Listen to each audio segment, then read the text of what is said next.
chat or talk about their take on Murray Bookchin there at the end. Yeah. And I was like, are they really going to get through this whole book about the affinities between Marxism and anarchism and not talk about our guy? And then they did for about 2 pages. Yeah.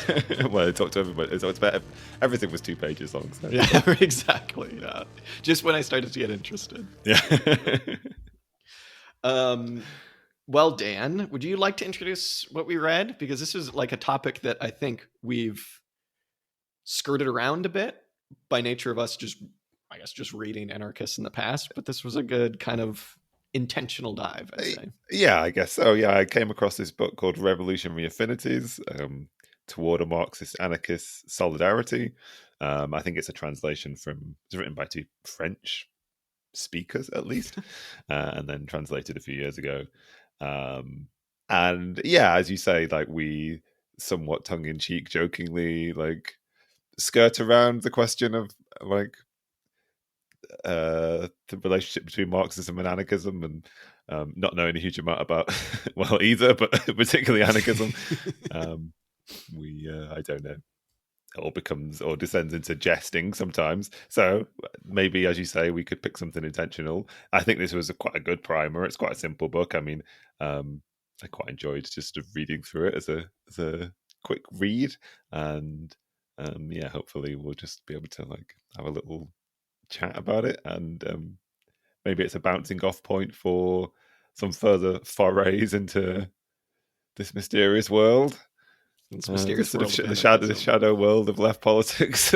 Yeah. Well, I've noticed people just have been like, well, you guys would be interested in this. You guys are like left communists, right? Like, all right, I mean, I guess we are what we read. So, Yeah. Whatever, fair enough. So we'll just read some more anarchism. Eventually we'll get there. We did read some was the guy, we read Gabriel Kuhn twice. I think he's an anarchist. We have credentials. We've read Murray Bookchin a million times, Go ahead. Well, I don't know what I was going to say. Just simply that, I did find this. This is a good jumping off point for trying to find a synthesis between these 2 ideas, but also it's an interesting opportunity. I took it as an interesting opportunity to sort of like survey the field of left politics, work out what the terrain is a little bit, work out where people lie, work out where some of the overlap is between these 2, like sort of like the biggest 2 trends on the left, I suppose. It was quite a nice opportunity to just survey the situation and try and recast it, sort of get past some of my dogmas or presuppositions and work out and bring up the question of where do we stand, and like how do we get out of some of these pieces of sort of dogmatic terminology or commitments to certain historical events or interpretation of events or what have you that we might get channeled into. Yeah, I mean, it is.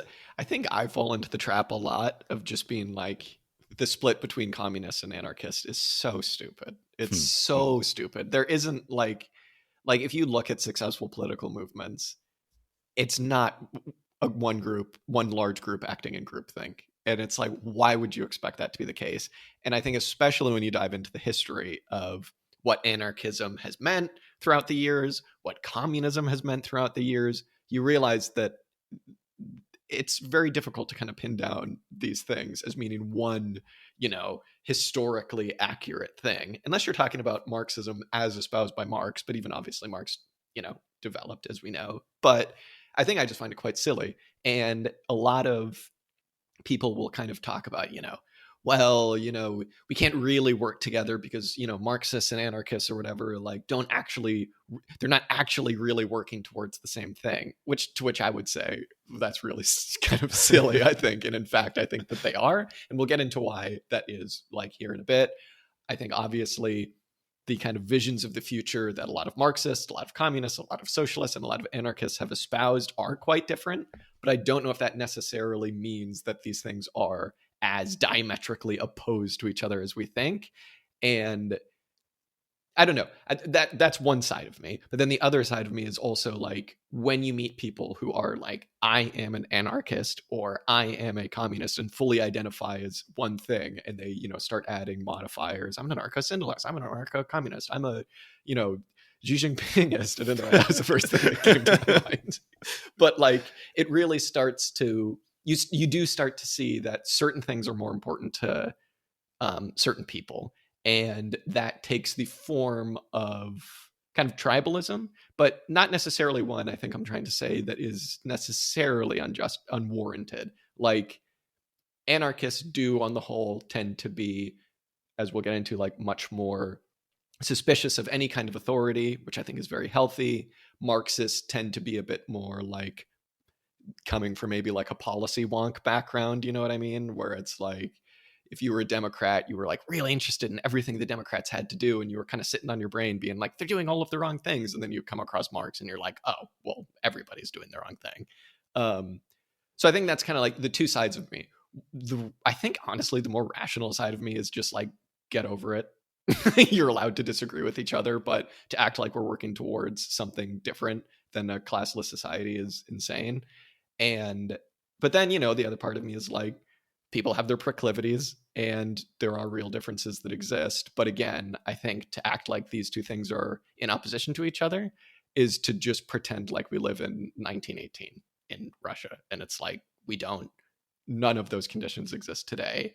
And if you actually really try to define what capitalism is, and you try to define what a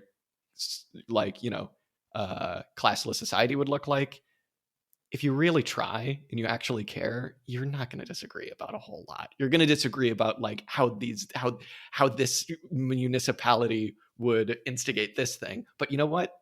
Not really up to us. There are certain things that you do have to stand your ground on, but a lot of it is quite silly. It's lifestyle. It's lifestyle communism and lifestyle anarchism. What are you going to do? I mean, it certainly is that, right? Like, where like people's commitments are so much more about the badge that they wear and the social milieu that they fit into. It's quite hard. Like, it's quite hard for me to work out whether it's true to say that whether it's more obvious that these two schools of thought, if we should even think of them as that, whether they do or don't have the same outcome. In some ways, I want to say, well, actually, they're both very obviously acting toward the same goal. And that's the thing that makes the whole history of the last, 160 years of the socialist, 180 years of the whatever socialist movement, all the more interesting, is that these two schools can seemingly both claim to be motivated by a desire to bring about the same kind of like political settlement to the injustices of capitalism. I guess the only way to reconcile that is to be on one or other side of this imagined divide, and then imagine the other half to be just bad faith actors. And in some ways, like the most difficult thing reading this is like, oh god, all these Marxists are real bastards, aren't they? Yeah. Like, it's quite hard to not like identify the Marxists as being the bad faith actors in all of this. Now, I mean a very specific thing by Marxist there, right? Accepting the anarchist caricature of what it is to be a Marxist, which basically means to be a statist Marxist.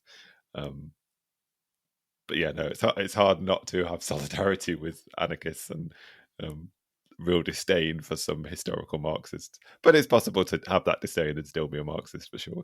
Oh yeah, absolutely. I think the thing that I mean though is just like the question of the state. Is so stupid. It's such just a fully ignorant debate to be like, well, I'm an anarchist, so I don't want any state, and I'm a Marxist, so I want a state. It's just read a book. You know what I mean? It's like I think the divide in those camps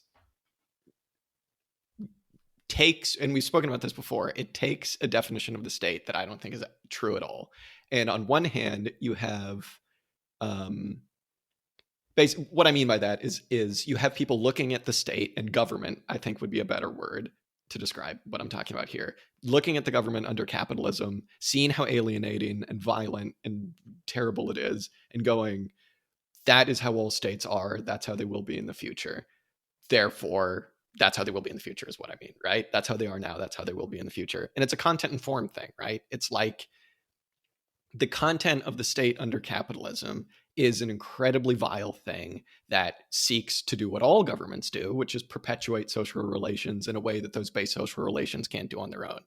That's what they did under feudalism. That's what they did under, Roman hyper-exploitative slave modes. That's really, like, you could look at forms of kind of like social government and hunter-gatherer societies, things that, like, anthropologists call like shaming the meat or something like that, right? This is something that exists outside of the base social relations of, quote unquote, like primitive communist societies that serves to perpetuate them. Something like that is going to exist whether you have anarchism or communism. And like the anarchist answer to this is to be like, well, we're just going to eschew states. We're not even going to think about it. We're not going to have any government. And it's like, well, okay, what are you going to have? Well, we're going to have a society of free and equal producers, and where there will be democratically elected bodies of people who figure out how these things coordinate. And it's like, okay, that's a type of government. That is government. That's something that perpetuates the social relations. The kind of like caricature of like what you say, like statist, Marxist, statist communist is they make a very similar error to me, where it's like, they read State and Revolution, where Lenin completely misunderstood the Critique of the Gotha program. And they say the content informed thing, where they say states exist to ensure, class societies stick together. Okay. So therefore it will have to exist in that lower stage that we're for no reason calling socialism, where there's still bourgeois right. And it has to like force people to the collective will. That's the same mistake to me that anarchists make, where it's like, we don't actually understand what governments do. Like, just because the government is bad in class societies doesn't mean that there won't be something that acts to coordinate people. It's such a psychotic thing to think that. And it's obviously even more psychotic to be like the kind of like Soviet Leninist response, to be like, it will ensure collective, everybody bows down to, the bureaucrats or whatever. But it's the same mistake. And it kind of just baffles me that people still are like, define their politics by being either pro or anti-state. It's really silly, whatever. It does, from that description, it does kind of feel like people have taken on a mold on either the sort of like libertarian anarchist side or the like Marxist-Leninist side, where they've just allowed themselves to be defined by the opponent, and have sort of almost like taken on all point. Of the caricatures of that critique. It feels so much like so many of these things ought to be read on a continuum and not like split by this hard divide of Marxism versus anarchism, like individualist libertarianism versus like statist communitarian, like jumpsuits and barracks and like factory discipline and whatever. Yeah, what we want. Exactly, as we are Marxists. And like off one end of that spectrum, you do have the loons who sort of like seemingly identify with like Chinese communism or North Korean communism or something. And then at the same time, you have people so far down the other end that you almost get to the point where, when you were describing this attitude, this sort of like hypothetical anarchist attitude toward the state and authority, like you get to a point at the other end where that you're not talking about the same thing anymore. When the concern really is about an entity's or even a singular person's ability to wield any power over another person, it becomes about authority far more than it does about the state per se, I suppose. For that brand of anarchism, the state is only one instantiation of sort of a much more encompassing definition of just pure authority. But it's interesting to think these two political traditions for one, they overlap one another massively, right? Like they've all been involved in all of this. Well, by and large, they've all been involved in the same revolutionary events. They've either all been involved in the same institutions or in institutions with overlap with one another, engaged in theoretical criticism, engaging with the same theoretical ideas. So there's that. The two traditions overlap. And then they're ostensibly working with a set of theories, but neither of them can be like defined purely by their theoretical understanding without looking at the way that it's sort of intersected historical events. So it's just so hard to get away from, or it's so hard to unknit these two schools of thought, I suppose, from one another. And it's almost silly, as you say, that we like continue to pretend that there is a distinction, or a distinction worth maintaining. I mean, another thing to add into the mix is like neither Marxists nor anarchists are in any particularly strong position when it comes to like political organizing. So, you know, we exist in the same historical like low point. Yeah, that's a of good left point. organizations. Yeah, and if nothing else, if it's nothing, just if very no, alienating to see people just like bicker. Yeah. If there was no other reason to overcome this than to like advance forwards, I suppose that's good Yeah, enough reason in and of itself. yeah. It is interesting though too. Like, you know, we can say that, but it is like you. My observations, at least, have been is that the people that call themselves anarchists and the people that call themselves communists or whatever, like, they're different. And it tends to, like I said before, it tends to be anarchists are much more suspicious of any kind of, you know, authority, any kind of, you know, coercion or whatever. And, you know, communists or whatever tend to kind of just be like, here's the thing that needs to be done. Why aren't people doing it? We need to make that happen. So I don't really want to like flatten those distinctions. And so maybe to a certain extent, maybe it is good that people are able to kind of be like, you know, a little tribal with it and be like, well, this is kind of like what I identify with. It's not particularly helpful when you actually have to organize. But the one thing that I, to bring it back to this book, one of the things I really took away from this book is it has a history of, you know, a bunch of different events, the Russian Revolution, Kronstadt, and Haymarket Martyrs, and it kind of shows you points of like convergence between anarchists and Marxists. And I think the takeaway to have is that Marxists and anarchists have always worked together when there's no other choice. I don't know if that's a good takeaway to have, but like putting aside the Russian Revolution, where communists took power and were just like, we're either going to eventually murder all of you or betray you in the case of Ukraine and stuff like that. Like Haymarket Martyrs, even like, you know, 68 in France, when it came time to like fighting on the barricades, and even, you know, like the Spanish Civil War, with the exception of like the Stalinists who were just trying to kill everybody that was actually a communist or an anarchist, it does seem like it's these people do just fight together. And, you know, we've seen that in Occupy and stuff too. Like they argue and stuff and they bicker, but, you know, it does seem like historically when pushes come to shove, I want to be very careful with how I pick my words here, because there are plenty of instances, specifically with Soviet Russia and like China, where this hasn't happened. But like when it's actual people involved and not like bureaucratic organizations, they've managed to get along fine because they've had to, right? Like the Haymarket stuff, all the barricades fights, like, yeah, you just kind of have to. So you do, you know.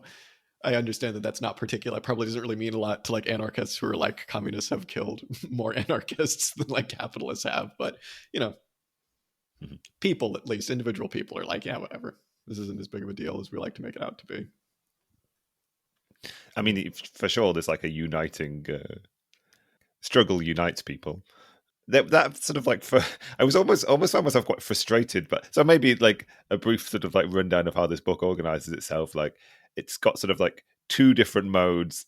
One is sort of like a historical survey of events, and then those sections are interspersed with like small biographical details about particular people and how their lives have sort of like straddled this divide in some ways.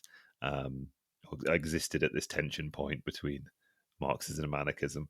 And then it's sort of broadly set into three sections of like points of agreement, which is sort of the historical list of historical events that you were describing, where you could say that both Marxists and anarchists either were involved or have an affinity, or look back on that history and champion people that are on the opposite side of that political divide.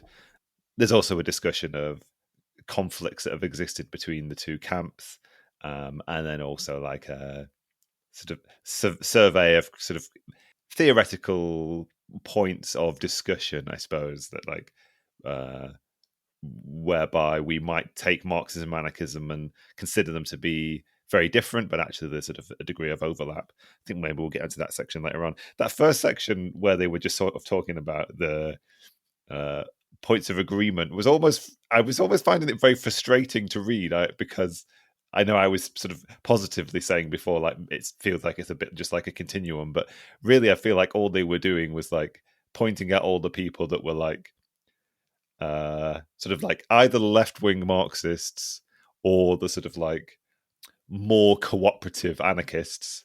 So all of those people that fall in the middle of this spectrum of opinion on the Marxist anarchist leftist spectrum that runs from like the most individualistic anti-authoritarian to the sort of like most either statist or what we might come to call Stalinist, but to some degree sort of like also those people in the sort of like right social democratic camp that were reformists. But it wasn't until they started to talk about the real opposition between these camps and their sort of like and the history involved there. I think that's what was like the most striking. The thing that was most interesting to dig down into in some ways is like really this is a relationship purely defined by history. In some ways it's sort of like those real historical points of conflict that need to be in some ways understood and overcome. And what was quite impressive about this book was the willingness to try and look compassionately on both sides of the divide when these conflict points have come about in history, I suppose. Yeah, for sure. Definitely. I mean, I would say my point of frustration with it, especially at the beginning when it was doing what you're saying about like pointing out the individuals who have this kind of affinity, was just that like there wasn't a defense of Marx, and the word Marxism was frequently used to talk about things that were not Marxist. It's like, as the Marxists in the Russian Revolution would think, it's like, okay, like, the Marxist state, it's like, okay, like, the Marxist theory of like political action where you take over the state. It's like, what makes Marxism so impressive is Marx's analysis of capitalism, obviously. And like what makes Marxism impressive is not state and revolution. What makes Marxism impressive is like capital and the critique of the Gotha program. And like, if you are going to do something, which I don't really advise people do, which is define how you think politically based on somebody else, if you're going to do that with Marx, you should actually probably talk about Marx. And there wasn't a discussion of Marx in here. And I think frequently in the name of like being nice, this book papered over some things that it's like, this is not Marxism in any way. If by Marxism we mean the body of thought created and encompassed by Marx, this ain't it. You know what I mean? What are you going to do? Mm-hmm. You want to get the anarchists on board.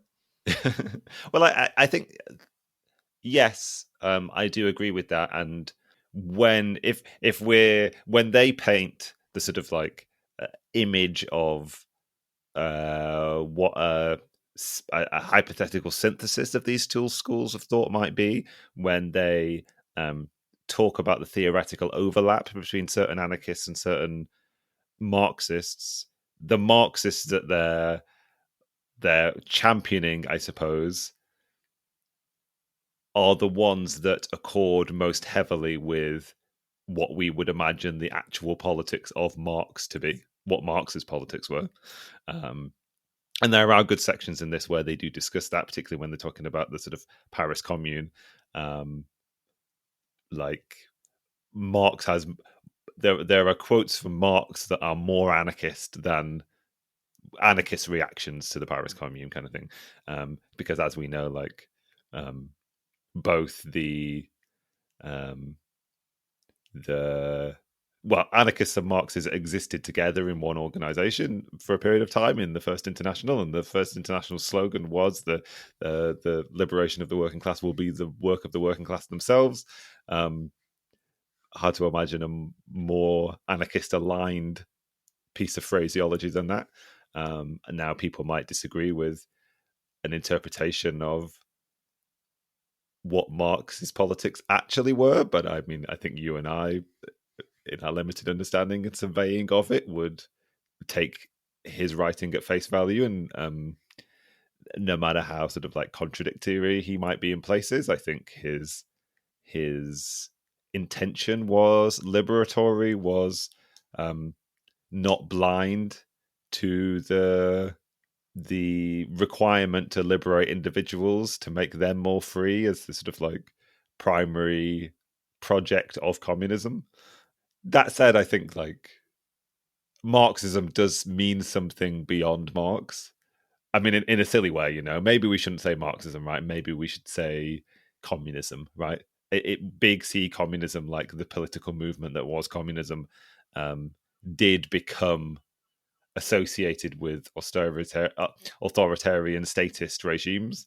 It's important to ask sort of like why that was, how that happened. In some ways, not that I'm saying you think we should overlook this, but like that's where the self-identified Marxists ended up. Maybe we can talk about that, I suppose, because like there is this book highlights a potential disagreement between anarchists in their assessment of this in particular the Soviet state, which is to say, like, was Stalin a product of Marxist theory, or was it sort of like historical events that led to Stalinism? This book is very much more on the side of like it was historical and systemic problems, and not like theoretical ones that led Marxism down that road. But anyway, I don't know. Don't know whether you feel like I'm disagreeing with you there, or no. Yeah, I mean, I think you're definitely right. It definitely would be a cop out to just say that Marxism begins and ends with Marx, and I think you'd wind up with a pretty, you know, in a lot of ways, limited view if you only read Marx, especially when we talk about things like the family, which Marx was pretty, like, at times progressive on, at times pretty regressive. And obviously some of the biggest struggles we see going on now are like queer struggles, which was like Marx's head probably would have exploded if you were to talk to him about that. Obviously, last two chapters of Capital, he's quite good on primitive accumulation, colonialism, and stuff like that. But huge amounts of information needed to be added to have a coherent theory of anti-colonial action and stuff like that. So yeah, you're absolutely right. I think in terms of like where Marxism wound up, it's a million different things. Like nobody's ever just going to do what Marx said, because Marx didn't have a like coherent plan for how to get to communism. Like he would be the first person to tell you that. He would be the first person to be like, the political form that he sees as, you know, not being the emancipation of the working class, because he would say that that's something like the commune, the Paris Commune. But the political form for like what can communists be doing now was something like the First International, where it was like, you know, a group put together by unions, a group put together by working class activists that existed solely to just kind of like see what working class people were doing and help push them in a communist direction.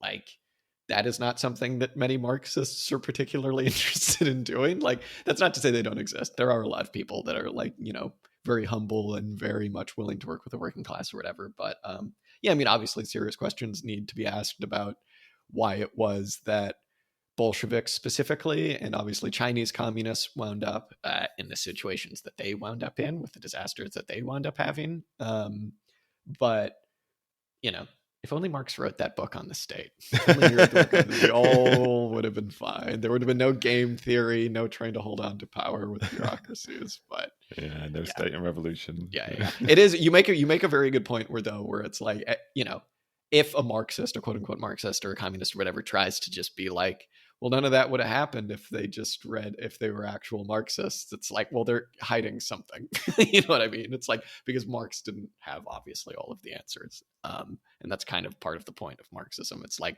we'll tell you what capitalism is pretty much to a T. You know what I mean? But when we try and talk about communism and the classless society, like, here are some massive things that you need to be keeping in mind. But a lot of what people bicker over today is you would have to imagine a kind of like moral marks would just be like, people, you'll have to leave that to people. They'll have to figure it out. Like, there are the list of things in the Critique of the Gotha program where he's like, this is what you need to have communal property relations. Yeah. But that very much is just the base and not the superstructure. And like when people like to get into, tribal like disagreements and bickering about like, well, here's how I view planning. Here's how I view planning. It's like, that's going to happen in the class struggle too. You know what I mean? Like, you're not going to be right, and you're not going to get 100% of people. Not to say you're not going to be right, but you're not going to get 100% of people to agree with you. That's never going to happen. You know what I mean? So, well, whatever. A lot of the bickering is just, I'm shrugging. People can't see, but I'm shrugging. Should we get into talking about some of the specific like events? Do you have takes on Kronstadt? Do we need to have? We've never spoken about it before on the show, which is kind of funny. And I feel like that's something people are like, what was your Kronstadt? So we can probably talk about Kronstadt itself. Yeah, I mean, I've had I suppose I've read about the history a little bit. There was a short section in the middle of this devoted to the events of Kronstadt and the events of the Russian Revolution more broadly. It's the most sort of focused discussion of those events from a sectarian standpoint that I've ever read. So I did enjoy it. One of the things that I also appreciated, I was probably already aware of this history, but like they had an interesting way of sort of like explicating the events of the Russian Revolution from 1917 through to the October Revolution, and sort of almost explaining I knew that the Bolsheviks were on the outside of the political mainstream between like February and October. It's interesting to present the history of that revolution as between, which I believe is what they're doing here, is between February and October. It represents like a slow political failure of the sort of like liberal Republican center and the sort of like more centrist statist left, so like your Mensheviks, your sort of like less revolutionary socialists and Marxists in government with liberals and Republicans, and a sort of failure of that project, and then a taking over of Russia by more radical forces, both Bolshevik and anarchist, in October, and that sort of like the process of that being an unfolding of a sort of like more radical sort of revolutionary transformation. I'm sure I've sort of like considered that history in that way in the past, but I enjoy sort of like covering it again in this, I suppose. I like the way they present sort of like Kronstadt as a sort of like pivotal historical moment which divides anarchists and Marxists, because in that moment in history it would divided anarchists and Marxists, although not in its entirety, right? Like there are certain figures, Emma Goldman for one, who like remained somewhat loyal, although critical of the Bolshevik government through this period, tried to mediate the process, and eventually sort of like left the Soviet Union, I would imagine, in effective disgust. But this wasn't the sort of like ultimate moment of dividing the Marxists from the anarchists purely. But I like the way they sort of like discuss it, whereby it's possible to have different perspectives on it. I was surprised that they took the tact that, so I suppose the sort of like the caricature made by both of these sides, right, is the anarchists at the base at Kronstadt, witnessing uprisings by the people of Petrograd, side with them, sort of rebel against the Bolshevik government and make certain demands, like democratically decide certain demands, which are effectively sort of demanding the relinquishing of ultimate power by the Bolsheviks, a gifting of rights of free speech and the right to organize to other political minorities, like the SRs and anarchist groups, and a sort of like siding with the people, siding with the peasants, and the the Bolshevik government make these sort of like quite wild claims about them. The anarchists at Kronstadt being led by a white general or a Tsarist general, and them being a sort of like counter-revolutionary petty bourgeois movement that's allied purely with the peasants and like going to end end Soviet rule. And sort of make outright lies about the intentions of the anarchists at Kronstadt. I quite like in this book how they sort of like find a middle ground, which is to say, like, no, the Bolshevik caricature of the anarchists at Kronstadt it's simply that, it's a caricature. It contains all sorts of lies. Clearly, the anarchists were on the left, like supporters of the revolution. But they do take the opinion that, like, had there been a sort of like whole-scale collapse of the Bolshevik regime at that point, it can only have helped the forces of counter-revolution in Russia. At the same time, they take the tact that the Bolsheviks were incredibly heavy-handed in their reprisals, and like the way they treated the whole situation was clearly excessive and brutal.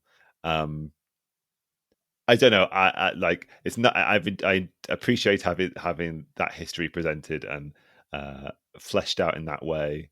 And their ultimate aim through presenting that narrative in the middle section of this book, I think, is simply to say, well, no, the Bolsheviks were revolutionaries and the anarchists at Kronstadt were revolutionaries. They were effectively trying to prosecute the same revolutionary process and forestall counter-revolution. Both sides were saying the others were counter-revolutionaries, which I imagine is a critique thrown around quite a lot in revolutions, I guess. So that's one to watch out for, I suppose. Yeah, I don't know what you thought, whether that was a fair assessment based on the history that's offered in this book, or whether I don't know. Maybe Kronstadt is your Kronstadt, Jack. I don't know. Kronstadt's my Kronstadt. I don't know. So much of the history is like, if you want to read about it, you're either going to have to read one side or the other, and that's not particularly helpful. What I will say is I think it's worth going through the list of demands that they list here. And if any of these sound crazy, we can be like, they deserved it. Because, like, for me, like, I have no problem being like, it was a massive tragedy and the Bolsheviks acted incredibly irrationally and they killed loads of workers. Like, period. I've no, like, I don't know, like, we'll get to it. I'll go through the list of demands really quickly that they list in this book, where they do also say, among other things. So I don't know, maybe there were other things. The re-election of delegates to the Soviets by a secret ballot. Fair enough. Soviets should be controlled by workers. That seems fine. Freedom of speech of the press for the workers and peasants and for the anarchists and left socialist parties. Freedom of assembly for unions and peasant organizations. The liberation of socialist and other radical political prisoners. And the peasants be given the right to complete control over their land, as well as the right to hold cattle on the condition that they themselves work without hiring employees for wages, and that free artisanal production be authorized. The last two things, I feel like if you were a legitimately like revolutionary group, you might want to do a little bit of negotiating on. You might want to be like, here's the situation, here's what's going on. But it was very nice of them. At the exact same moment in time, the Soviet government was planning to institute the new economic policy, right? Which, contained a lot of that stuff anyway. So. Yeah, absolutely. But I mean, this is my main issue with it, where it's like, so first of all, so funny that Emma Goldman was there. I had no idea. That's very funny. She was like, they were talking about her for like the Haymarket riots too. I was like, what? Yeah, she got around. Left Russia at 14, then was like in the US for all of that period of time, then went to the impetus for breaking this deadlock comes, I think it lands pretty squarely at the feet of the Bolsheviks. It's like, come on, if you're gonna take on the mantle of being in power and of coordinating this revolution, you need to at least, at a minimum, take Emma Goldman up on her offer to be like, I can go down there and talk to them and then go talk to you guys. The histories, I'm sure there's some fucking Stalinist listening that can be like, well, actually the Bolsheviks did try to negotiate with them, but like in the history that's presented here, it doesn't seem like there was much of an effort made to talk to them and be like, well, okay, here's the deal. Because like at the end of the day, these are all workers. These are all like soldiers who I would imagine probably came from like peasant families or were one removed from peasant families just because of the nature of, I mean, not just the fact that like most people were peasants, but like the nature of armies at the time, specifically in Russia, that most of these people were coming from peasant families. Like maybe they came from St. Petersburg. I don't know. But like, makes sense that they would be worried specifically about peasants. Those last two demands, the only reason I said they kind of raise a bit of an eyebrow is because it's like, and maybe it's a little bit why anarchists don't see a bit of a problem with this, is because it's like, and just allow people to be petty producers. It's like, well, I don't know if we can necessarily have that. But again, there's plenty of Marxists that make that mistake. Yeah, true. Yeah, it's a very good point. I mean, but again, like, you know, that being the issue, like the impetus for negotiation does belong to the revolutionary party in power. And it's perfectly reasonable to expect in a time of like atrocious upheaval that the world has like scarcely ever seen before, by which I mean the Russian Civil War, like you would expect these things to happen, and it's up to you to kind of come up with like a way of negotiating it. Because, you know, I'm under no like illusions that the Bolsheviks' hold on power was tenuous even after that, and that counter-revolution probably was right around the corner, because it wound up being right around the corner anyways. You know what I mean? Like, so I don't know. But having said that, it's like I really don't understand why a lot of communists try and like defend the actions of the Bolsheviks, because it's like, even if the Bolsheviks were 100% right, that was a wild overreaction. You know what I mean? Like a lot of like what you're describing as communists are in like Trotskyist organizations. Yes. Yeah. Well, it was also funny in this book when they were like, at 2/3 of the way through the book, they bring up Trotsky, and they were like, as to authors coming from the Trotskyist, tradition. I was like, here we go. Yeah. Anyway, anything else to say on Kronstadt? No, I mean, like as a good and loyal Marxist, I'm for the shooting of the anarchist. No. Apparently, that's what it means to be a Marxist. So there you go. I mean, I suppose what this did did need is the broader context. I don't know. I'm not one of these. Let's hear it. I'm not one of these. I'm not willing to be one of these Marxists that be like what. Not what. I'm not willing to offer.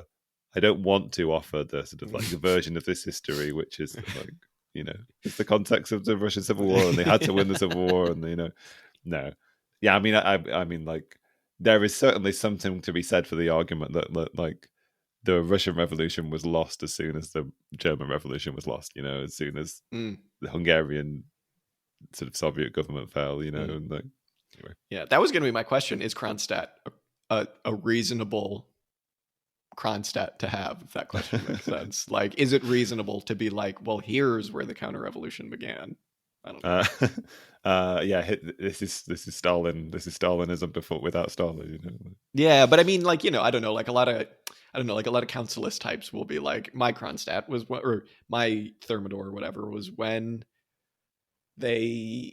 no fucking Bolsheviks bothered reading anything about like economic planning or like when they took away all power from the Soviets. You know what I mean? Mm-hmm.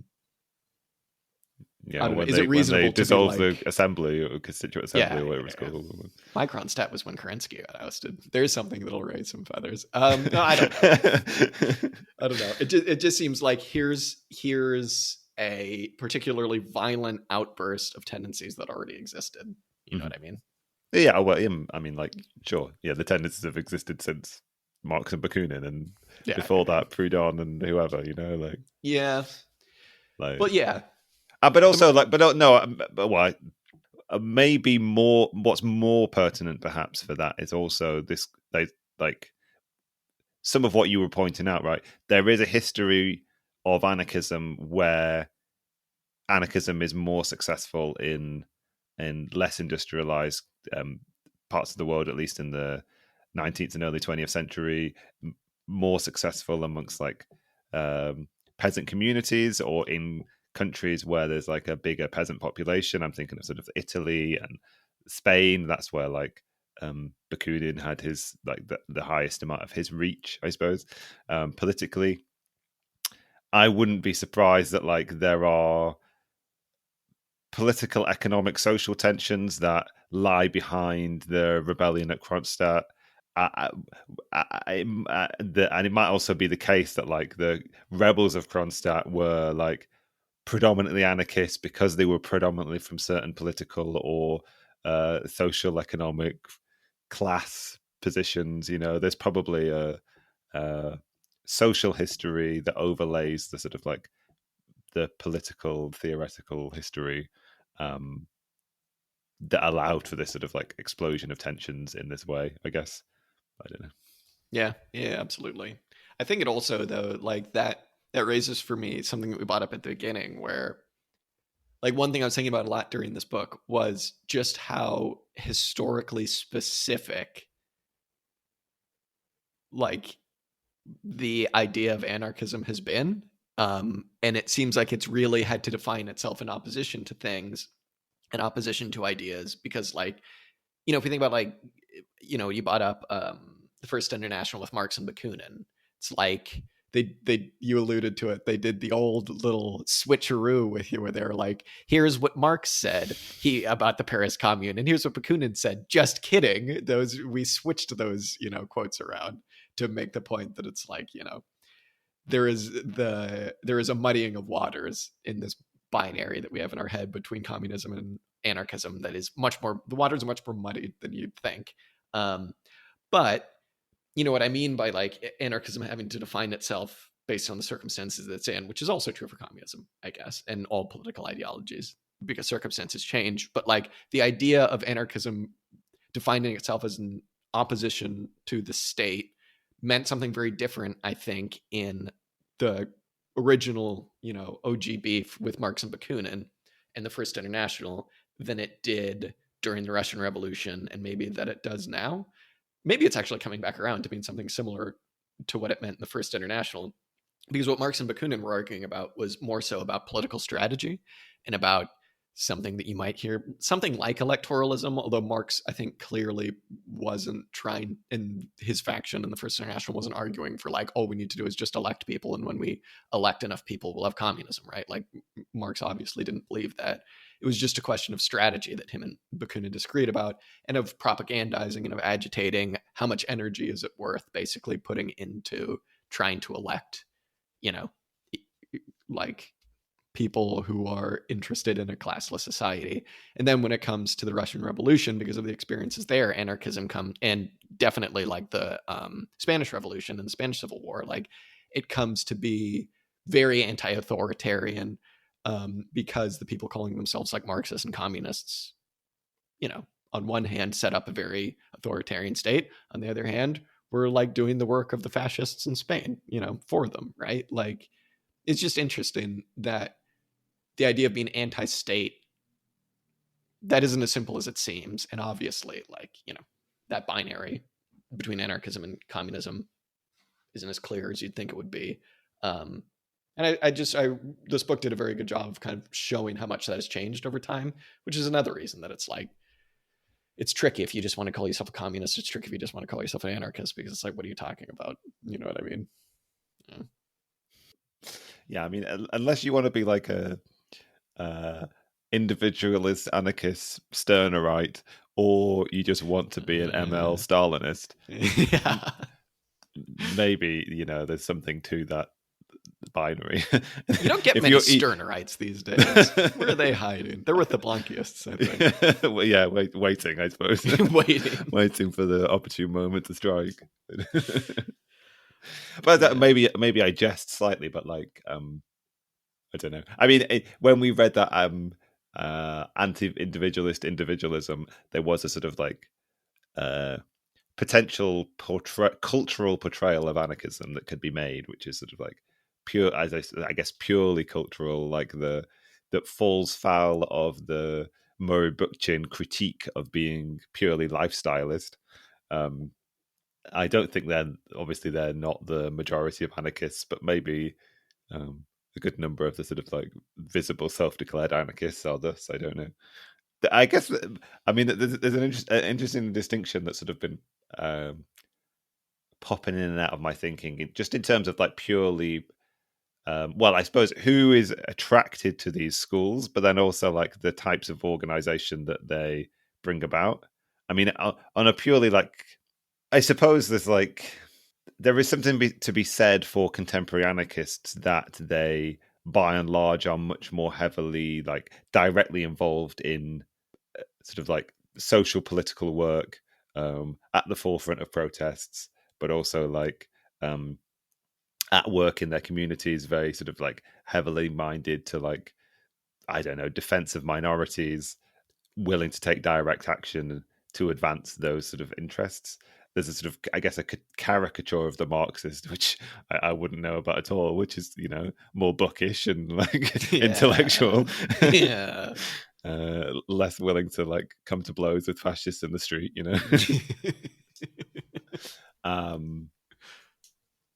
and maybe gets drawn into like small sectarian like Marxist groups. I mean, visually in the world that I inhabit, like the two those are the two types of anarchist or Marxist I encounter. Like have an intellectual affinity even with like the sort of like Marxist Leninist Trotskyists I encounter, but like a much greater political admiration for self-identified, self-conscious anarchists that I encounter.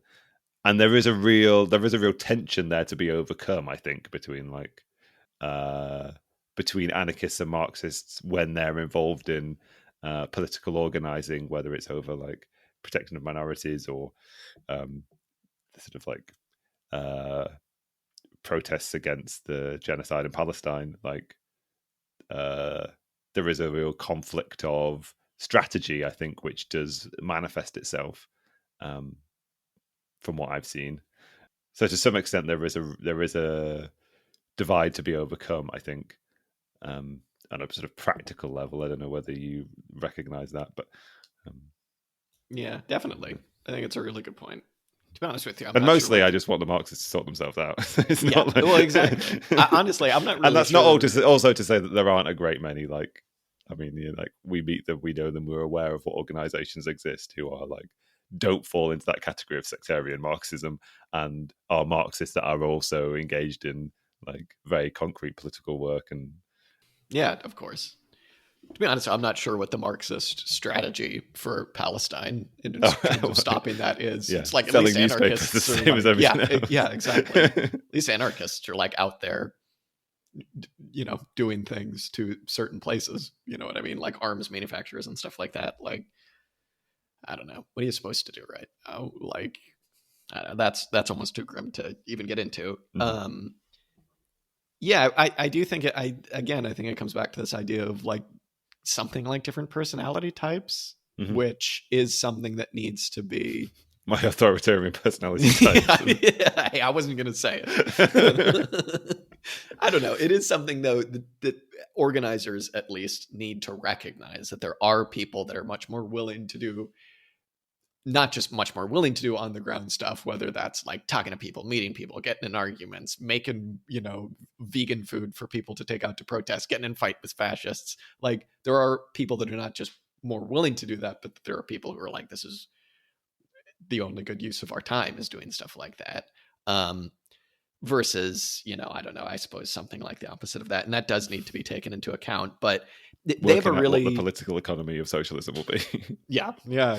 Well, I mean, they made the really excellent point in here where they're like, you're not going to get rid of politics, no matter if you have anarchism or communism or whatever, which is a very astute point. One thing I want to touch on, though, they had a really good discussion on exactly what you were talking about, like the... something that came up when we read the Gabriel Kuhn anarchism stuff about the individual, where they're like, really what a lot of this comes down to is the supposed friction between focusing on the individual versus focusing on the collective. And, anarchists are much more willing to focus on individualism at the expense of the collective is the stereotype. The stereotype of Marxists is that they're much more willing to prioritize the collective at the expense of the individual. And history has obviously borne this out. You look at some of the most famous anarchists, like Derrida gets talked about in here, about how he's like, you really need to prioritize individualism when you're setting up guerrilla groups, which is something I'd like to read a little bit more about him and stuff.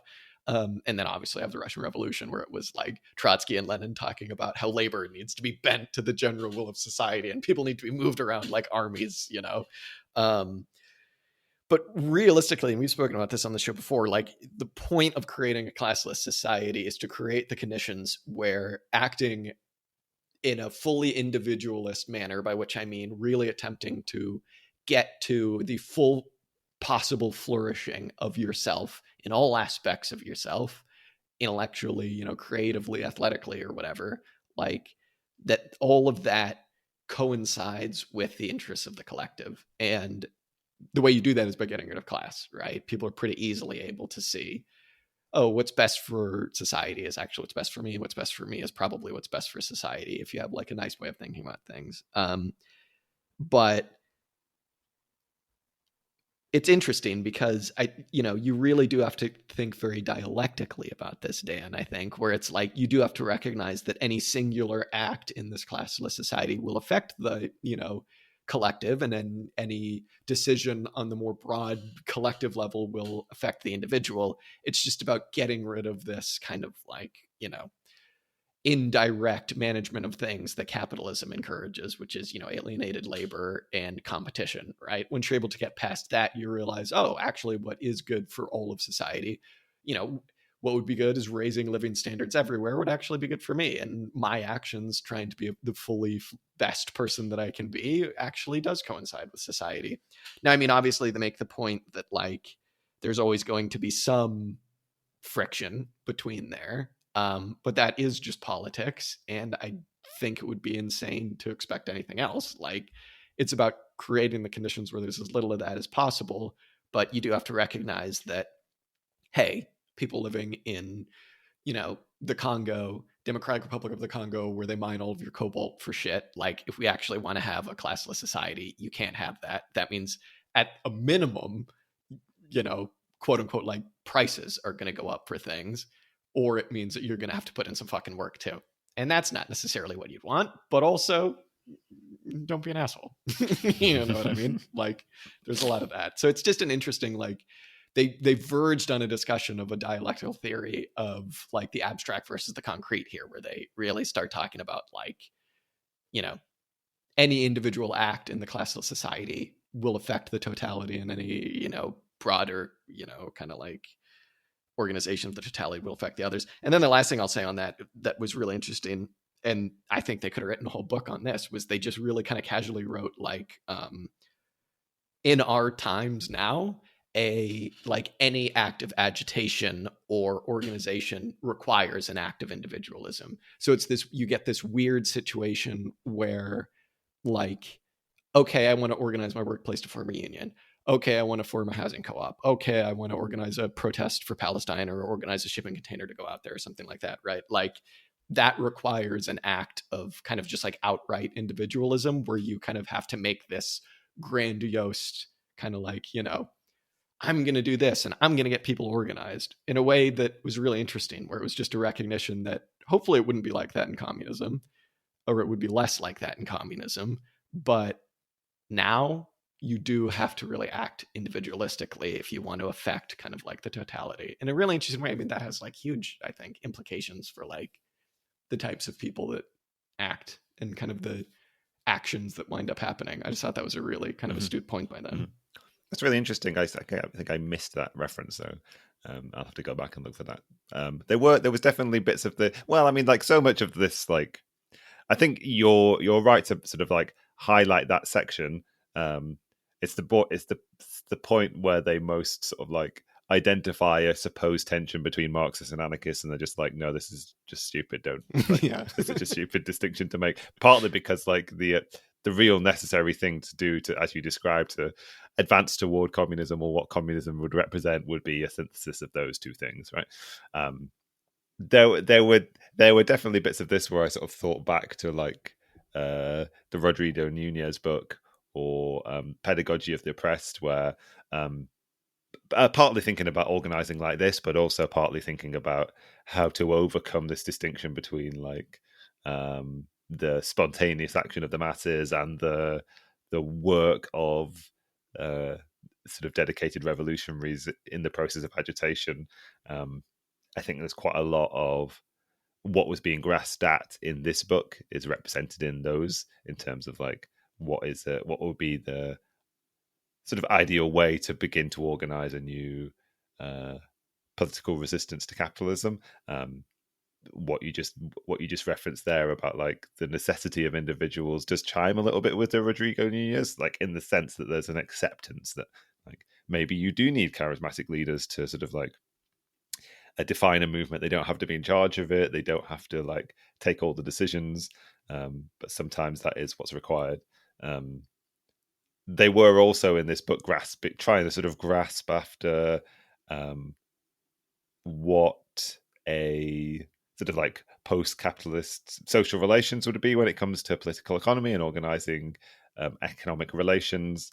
That sort of like didn't directly reference like the system theory or anything, but it was like trying to find that tension point between engaging in a similar effort that some people that we sort of like interact with are making now in this effort to like redefine economic planning in a way which chimes with sort of like libertarian, maybe even anarchist impulses toward self-organization and not dissemination, but like reducing decision-making power to sort of like the lowest necessary levels of sort of like the social body, I suppose. I mean, I feel like the ultimate end point of this book was something like to say that what we need is sort of like Marxist political economy and the critique of capitalism synthesized with an anarchist tendency toward care for the individual, and like a sort of libertarian impulse when it comes to like democratic organizing and, as I say, like recognition of the place of the individual in a collective society. Yeah, well said. I mean, it's funny because it's like they get to that point and it's just like, wow, everybody should be able to agree at this. You know what I mean? They go into a thing where they talk about John Holloway a lot, where they have a section on what it means to take power, right? And they talk about John Holloway because he's like, well, there's this distinction between power to do something and power over something, right? And he's just basically like, you always want to be having power to do something and not, because his book is How to Win or something without taking power or something like that. And it's like, and the authors here make a very astute point where they're like, okay, if you want to have democracy though, like the definition of democracy is that at certain points you have a mandate for people to have a power over a given set of certain circumstances. And so for me, it's just like, yeah, so the point is to always be maxing out power too, but recognizing that certain bodies will have mandates. This is an anarchist idea too. You know what I mean? And it does come down to this idea of mandates, because then the next chapter they talk about autonomy and federalism versus centralization, right? And it's just like, it's the exact same thing. Just maximize autonomy as much as possible. And then they talk about economic planning, and it's like, well, certain things you can't just have be purely municipal Murray Bookchin. You need to have like broader decisions. And it's like, yeah, you will, but at every possible opportunity, make it at the smallest level of decision making possible. It's like, all right. It's like solve that. You know what I mean? And it's this all idea. very simple. All we have to do is overcome capitalism, and then, yep, just do that and it'll figure itself out. Yeah. I mean, it's so funny because it's like this idea of mandates is one that is very good. It's like, yeah, you as a good anarchist or communist living in one of those societies, you will give a certain group, whether it's scientists acting in accord to limit climate change, whether it's a working group to figure out a new machine that'll cut labor time, you'll give those groups of people, a council, whatever, a mandate to do something. And if they start fucking up, they're immediately recallable. This is why Marx spent such a long time talking about the Paris Commune, in it, to at least in one sense, is the fact that they made everybody immediately recallable. You elect them and you give them a certain amount of slack. If they start screwing up, you just replace them. It's like, it's smallest possible recursions as much as possible and replace people. It's fine. It's not like, I don't know. It's like pretty simple. Come on. We solved it. Mm-hmm. They use the phrase Playmobil socialism in here. I didn't understand that. I was like, is that a mistranslation? Oh no. Oh, well, I'm trying to remember which children's toy Playmobil. I know, me too. I was like, this is dated because I think they were like the big wannabe Legos. Yeah, Legos. They were really like Legos. Big, yeah. The people, yeah. Playmobiles. I was like, huh? Pick a better reference. Maybe it is a mistranslation. Initially I was thinking about Meccano, which I don't know whether you would have come across, but it's like a that was like a little construction set where you like put all the bits together and spin the thing and all the things move. That would make more sense as a kind of like a, you know. See, this just got armies of labor socialism.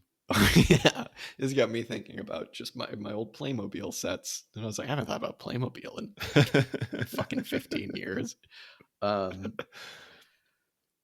Just two other quick things to talk on. One thing I think that they really make an excellent point in the last instance where they just say, look, at the end of the day, if you fetishize one organizational form above the other, you're going to have a bad time because different circumstances will call for different organizations. They kind of hassled councilists, in particular Pancake Guy, a lot because they were like, hey, he just thought you could have this one size fits all approach. And part of me was like, yeah, so. But then I was like, well, yeah, why would you just go around talking about councils at the expense of every other intermediate body the working class would want? And they make a good point where they say, if you're just a pure councilist, you're going to wind up being a bit reactionary because the working class will be trying to set up other things. And you'll be like, no. And it's just a good point. This, as you say, really reminded me of the Rodrigo Nunez, where he was like, it's not vertical or horizontal. In all forms of organization, you're going to find both. Here, it's like in all revolutions, you're going to find many different forms. And that's kind of what the revolution is testing out all of those different forms to see which one works. Like, yes, if you're talking about, okay, things have collapsed to a point where you're going to need workers to take over their firms because the managers can't do it anymore, you're a councilist in that instance. If you're talking about trying to figure out what you're going to do with a potential army or a potential like organizing your city or your commune, you're probably going to be like a Democratic Republican Leninist kind of guy. You know what I mean? It's like, it was a very astute point. Very, very good. And then, you know, maybe when the revolution happens, entirely novel possibilities will be thrown into the mix. And, exactly. Yeah. Just have to go with it. Yeah. You never know. You never know. All right. I think that was good. Well, Yeah. There was the beginning of a conversation in here about unions versus councils, which I think one day I'd like to find a reading just about that. Yeah. I'd like somebody to tell me what the difference is between a council communist and an anarcho-syndicalist. Yeah, absolutely. All I had was Löwy in the back of my head. Union's good versus union's bad, I suppose. Yeah. Just him being like, talking about the Spanish Civil War and being like, an anarchist trade union, still a trade union. And I was like, oh, wow, what does that mean? That's so smart. Yes, so it's still the value like for capitalist workerism. Yeah. Anyway. Right. Yeah. No, there's some good threads to pull out, so I'm looking forward to doing that. Yep. If any anarchists are listening, by all means, give us a new anarchist to read when we don't know what to read other than Murray Bookchin. Let us know. Yeah. Cool, man. All right. Well, thank you for suggesting this, Dan. I really enjoyed this. Yeah. Thank you, Jack, for doing another episode with me. It was good fun. See you later. Bye, everyone.